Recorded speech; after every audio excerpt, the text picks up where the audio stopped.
Hello everyone, मेरा नाम doctor Priyanka सावकार नवले है। मेरा क्लिनिक डेक्कन डेंटल क्लिनिक ये पुणे के एफसी रोड पे लोकेटेड है।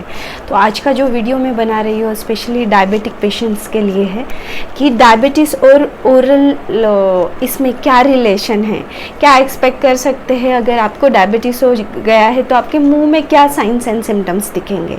तो पहली चीज़ मैं बताना चाहूँगी, डायबिटिक का ओरल इम्पैक्ट अदर सिस्टम पे भी होता है, तो ऑब्वियसली वो ओरल कैविटी पे भी इम्पैक्ट करता है। फर्स्ट थिंग जो डायबिटीज़ में होती है तो वो होती है सलाइवा रिलेटेड। सलाइवा यानी हमारी जो लार होती है उसको डायबिटिक में ऐसे हो जाता है कि कुछ मेडिसिन की वजह से सलाइवा का प्रोडक्शन कम हो जाता है। अगर सलाइवा का प्रोडक्शन कम हो जाता है तो ऑब्वियसली सलाइवा बहुत इंपॉर्टेंट काम या रोल प्ले करता है हमारे मुंह को क्लीन रखने में, मुंह का एसिड बैलेंस बनाए रखने में। अगर सलाइवा कम सिक्रीट होने लग जाता है मुंह में तो अब बैक्टीरिया जो होते हैं वो ज़्यादा एक्यूमुलेट होने लग जाते हैं। ज़्यादा बैक्टीरिया यानी ज़्यादा प्लाक या टार्टर बिल्डअप, ज़्यादा प्लाक या टार्टर बिल्डअप यानी गम के डिसीजेस। सो सलाइवा का कम प्रोडक्शन होने की वजह से ज़्यादा बैक्टीरिया एक्यूमुलेट होते हैं, उसकी वजह से ज़्यादा एसिड प्रोडक्शन होता है और उसकी वजह से कैविटी भी स्टार्ट हो जाती है, प्लस गम के प्रॉब्लम स्टार्ट हो जाते हैं। फिर पेरियोडोंटल डिसीजेस स्टार्ट हो जाते हैं जिसमें गम के बियॉन्ड इन्फेक्शन स्प्रेड होने लगता है और इवेंचुअली टूथ लॉस भी हो सकता है। तो ये सारे साइन सिम्टम होते हैं गम रिलेटेड। फिर टीथ रिलेटेड भी, जैसे मैंने बोला कि डीके बहुत जल्दी हो जाता है। सेकेंड, सलाइवा के प्रोडक्शन के साथ डायबिटिक पेशेंट्स में और एक चीज़ होती है कि सलाइवा का ओवरऑल ग्लूकोज का जो कंसंट्रेशन है वो बढ़ जाता है।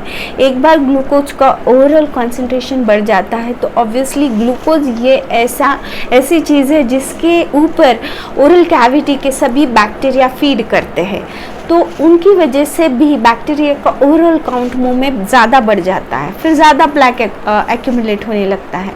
तो सलाइवा में होने वाली ये दो चेंजेस थे, एक तो सलाइवा का प्रोडक्शन कम हुआ, सेकेंड सलाइवा में कंपोजिशन चेंज हुआ जिसमें ग्लूकोज ज़्यादा ऐड हो गया, उसकी वजह से बैक्टीरिया ज़्यादा ग्रो होने लग गए, तो उसकी वजह से कैविटी और इवेंचुअली पेरियोडोंटल डिसीजेस या गम डिसीजेस स्टार्ट हो जाते हैं। इसके साथ भी डायबिटिक पेशेंट में और कुछ इश्यूज होते हैं, जैसे पहले जीरोस्टोमिया में बोलूँगी कि ड्राई माउथ। सिंस डायबिटिक में जो मेडिसिन दिया जाता है वो बहुत बार ऐसे होता है कि उसकी वजह से सलाइवा का ओरल प्रोडक्शन कम हो जाता है, तो उसकी वजह से जीरोस्टोमिया यानी ड्राई माउथ होने लगता है।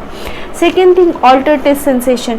जो नॉर्मल टेस्ट सेंसेशन होते हैं वो ऑल्टर्ड हो जाते हैं, तो ये भी प्रॉब्लम बहुत कॉमन है डायबिटिक पेशेंट में। थर्ड में बोलूँगी थ्रश यानी फंगल इन्फेक्शन। फंगल इन्फेक्शन भी बहुत कॉमनली सीन होता है डायबिटिक पेशेंट में।